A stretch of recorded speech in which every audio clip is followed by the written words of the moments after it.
Claude et notamment l'IA est en train de détruire votre façon de penser, votre réflexion, votre libre arbitre.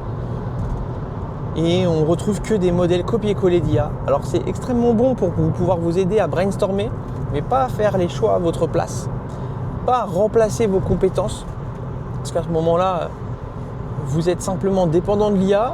Et si vous vendez un service, un accompagnement, du coaching, des conseils, au final la personne, elle a besoin de vous, elle n'a pas besoin de simplement l'IA, sinon elle ne ferait pas appel à vous.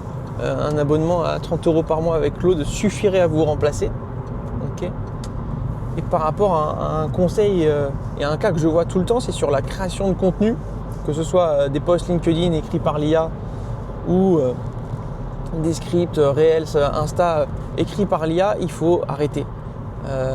L'IA peut vous donner des idées et encore elle ne vous donne pas les meilleures idées, peut vous donner des hooks et c'est très souvent des mauvais hooks parce qu'il faut travailler déjà énormément le contexte, il faut nourrir la base de données. Et globalement, je préférais que vous téléchargiez des templates que vous trouvez sur des posts LinkedIn à télécharger qui seront plus efficaces que Claude. Un conseil tout simple pour avoir de très bons contenus Insta qui performent, c'est de prendre une feuille blanche, un stylo, vous faites une colonne sujet à gauche, une colonne format. Okay, dans cette colonne format, vous allez mettre si c'est un format vlog, React, Facecam, Cartalk, mini-vlog, questions-réponses, micro-trottoir, etc. Vous faites un format type, il faut 3 types de contenu. Il faut un type de contenu de confiance, un d'autorité et un de preuve sociale. C'est les 3 types de contenu qu'il faut sur votre compte pour pouvoir vendre. Et vous mettez une colonne hook, d'accord ? Et là, plus que du hook visuel, on veut rester dans du sérieux, donc on ne va pas faire des hooks visuels extravagants. On va rester sur des hooks oraux ou des hooks textuels avec des bulles textuelles que vous mettez directement au montage. Okay. Et là, ce que vous faites, c'est que vous allez sur Insta. Alors, il faut au préalable que votre Insta soit vraiment calibré sur un algorithme qui correspond à votre niche, à votre business. Voilà, il ne faut pas que ça soit du divertissement ou qu'il n'y ait rien à voir. Vous allez dans l'onglet de la loupe, qui est l'onglet Explorer des Reels. Et en fait, vous avez les top Reels, donc basés sur votre algorithme au niveau mondial. C'est la banque à exploiter pour trouver du contenu qui performe. Vous prenez entre 10 et 20 formats qui vous plaisent, qui performent, qui ont des millions de vues et vous testez différents formats.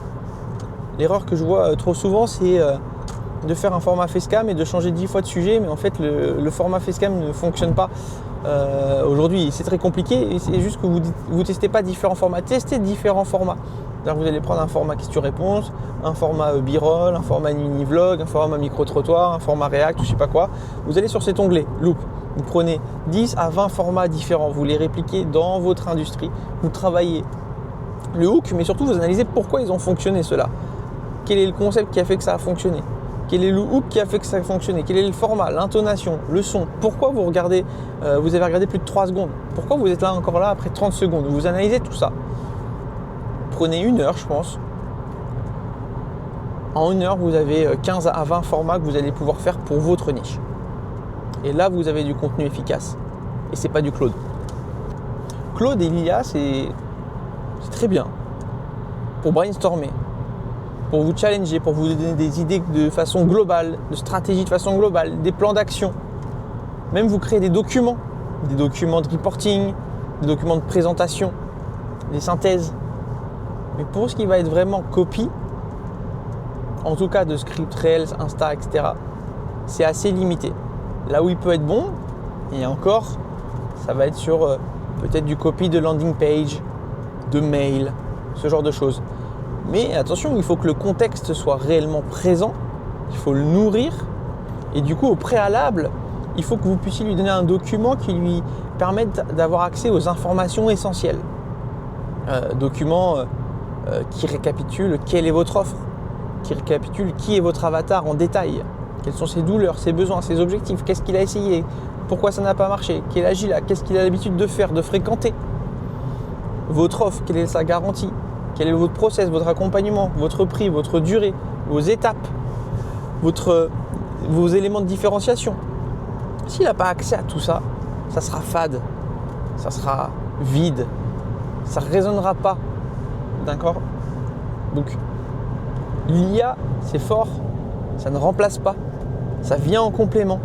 Mais s'il vous plaît, travaillez en premier lieu, apportez déjà un élément de réponse, un élément de réflexion par vous-même que vous allez pouvoir challenger par l'IA à un moment et retravailler. À force, vous allez créer une dépendance à l'IA et vous allez habituer votre cerveau à devenir feignant en fait, à devenir feignant, à plus travailler par vous-même. Il n'y a plus rien qu'on fait aujourd'hui par nous-mêmes. Même les calculs, on fait tous les calculs à la calculette ou à l'IA, etc. On ne fait plus rien. Quand on était à l'école, on faisait des problèmes, on posait sur papier, on posait les multiplications, etc. etc. Ça stimule le cerveau.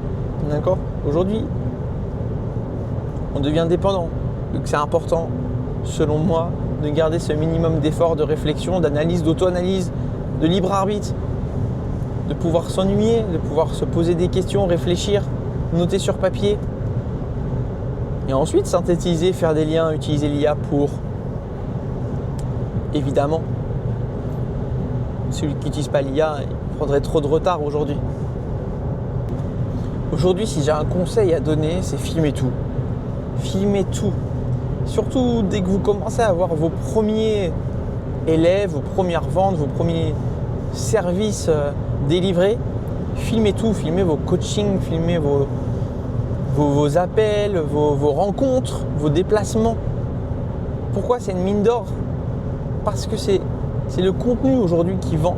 C'est le contenu qui permet de pouvoir créer de la confiance, pouvoir apporter de l'autorité lorsque vous échangez sur des pratiques, des conseils, votre expertise qui permet de prouver tout ce que vous faites, que voilà, c'est pas monté de toutes pièces, que c'est pas des captures d'écran retouchées ou quoi que ce soit.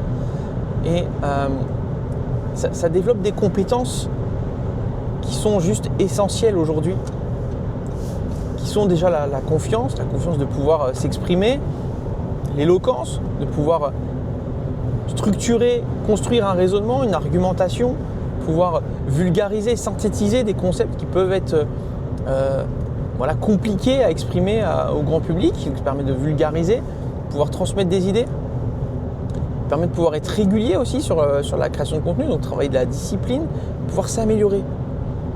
C'est pas travailler des semaines et des semaines sur un produit en espérant qu'il soit le mieux possible, qui va faire qu'il soit le mieux possible. L'action amène l'information et pas l'inverse. Faites, répétez, ratez. Vous allez vous améliorer. Faites des contenus qui sont nuls, qui sont complètement éclatés. Mais c'est parce que vous avez fait un contenu éclaté que vous avez pu l'analyser et comprendre pourquoi c'est éclaté et pouvoir le refaire d'une meilleure façon. D'accord? Faites pas des plans sur la comète, faites pas des business plans pendant 10 ans. Confrontez-vous au marché. Allez parler aux gens, à vos prospects. Allez directement toquer à leur porte et filmer ça. En plus, ça fait du contenu. Ça fait du contenu pour YouTube que vous pouvez décliner en contenu short sur Instagram, TikTok, YouTube Short, sur LinkedIn si vous voulez. Vous prenez le transcript que vous mettez sur Claude, vous lui dites de faire une synthèse ou d'identifier les meilleurs moments. Si vraiment vous n'avez pas le temps d'écrire par vous-même, ça peut déjà vous guider. Et ensuite, repasser par-dessus. Toujours, je vous ai dit, le libre arbitre, l'analyse personnelle, de ne pas entièrement dépendre de l'IA. Aujourd'hui, le contenu vend. On est dans une ère où la personal brand est omniprésente et où la différence d'un service entre une personne A et une personne B, c'est pas le service, c'est la personne. C'est-à-dire que des coachs sportifs aujourd'hui, en ligne, il y en a partout. Qu'est-ce qui fait que vous allez vers l'un ou vers l'autre? C'est pas parce que l'un ou l'autre va être plus cher, vous ne connaissez même pas les prix au début. Peut-être que ça peut parce que l'un est spécialiste dans la perte de poids et l'autre dans la prise de masse et vous cherchez à perdre du poids. Ok, mais si on compare du coup tous les coachs sportifs qui sont dans la perte de poids quand vous voulez perdre du poids, sur quoi vous vous basez? Vous ne connaissez pas l'offre au début. Donc ça va être sur le contenu qu'ils créent. Est-ce que ça vous parle plus? Est-ce que vous voyez qu'il y a plus de liens? Est-ce que ces conseils qu'ils partagent, ça vous évoque de l'autorité, de l'expertise? Est-ce qu'il y a de la preuve sociale qui est à partager? Je reparle des 3 types de contenus, mais autorité, preuve sociale, confiance. 3 types de contenus qui vendent. Mais c'est aussi quel est le lien que j'ai avec cette personne. Est-ce que je me vois mieux avec Alain ou est-ce que je me vois mieux avec Mathieu? Et si Alain, je vois qu'il a des points communs avec moi, si je vois qu'il est plus avenant, plus bienveillant ou plus cool, ou que par exemple il joue du piano comme moi ou qu'il fait du paddle comme moi à côté, je vais plus aller vers lui que vers l'autre en fait. Donc il faut créer du lien parce que en fait vous êtes votre propre produit. Tant que vous n'êtes pas une entreprise ou une marque brandée où il n'y a pas de visage d'entrepreneur, vous êtes votre propre produit, vous vous vendez vous. Globalement votre offre, j'ai envie de vous dire, on n'en a rien à carrer. Parce que si on a confiance en vous, on sait que vous allez pouvoir nous aider à atteindre notre objectif, peu importe la façon dont vous allez le faire.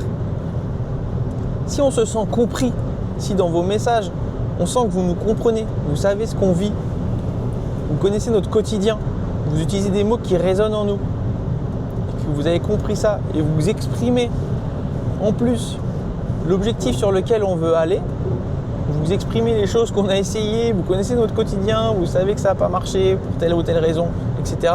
Peu importe la façon dont vous allez pouvoir nous aider, comment packager votre offre, cette ère d'offre irrésistible, etc. En vrai, oui, l'offre irrésistible, c'est une offre qui aide de passer de la situation désirée à rêver, qui a une garantie à tout prix, etc. On s'en fout. La vérité, on s'en fout.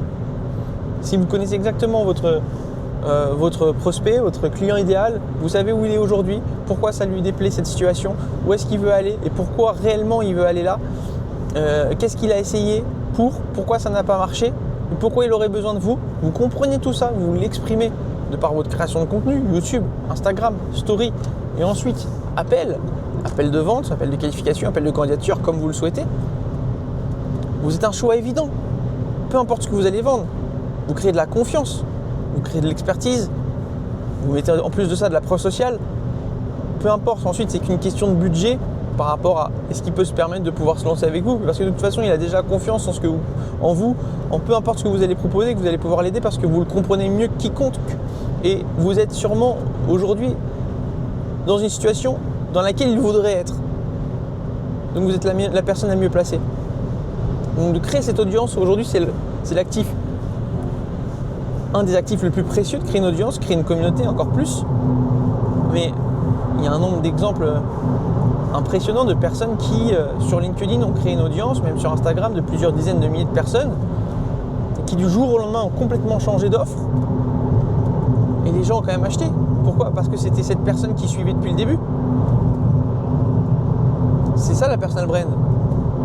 Et pour ne pas prendre des exemples de personnalités qui sont trop business orientées, prenons le cas de Patrick Bruel. Patrick Bruel, qui est un chanteur, vous le suivez en tant que chanteur, vous achetez ses disques, vous le suivez en tant qu'acteur, vous louez ses films, vous le suivez en tant que joueur de poker, vous achetez ses formations poker, parce que c'est Patrick Bruel. Vous prenez Alex Hitchens, il a commencé dans la séduction, il vend des formations de séduction, ensuite il a vendu des formations sur l'éloquence, sur le charisme, et puis maintenant sur le business. Mais parce que c'est Alex Hitchens, vous avez confiance en lui au final. Peu importe ce qu'il vend derrière et de comment il vend. C'est ça la puissance de la personal brand. Et c'est pour ça que je vous dis qu'il faut tout filmer en termes de contenu, tout publier. Arrêtez de vouloir faire quelque chose aussi de trop parfait. L'imparfait vaut mieux que le parfait. D'accord ? C'est l'imparfait qui va faire que vous allez vous améliorer. C'est ce que je dis souvent parce que je joue aussi, j'ai beaucoup joué aux échecs en compétition. J'ai été prof d'échecs, même à l'époque.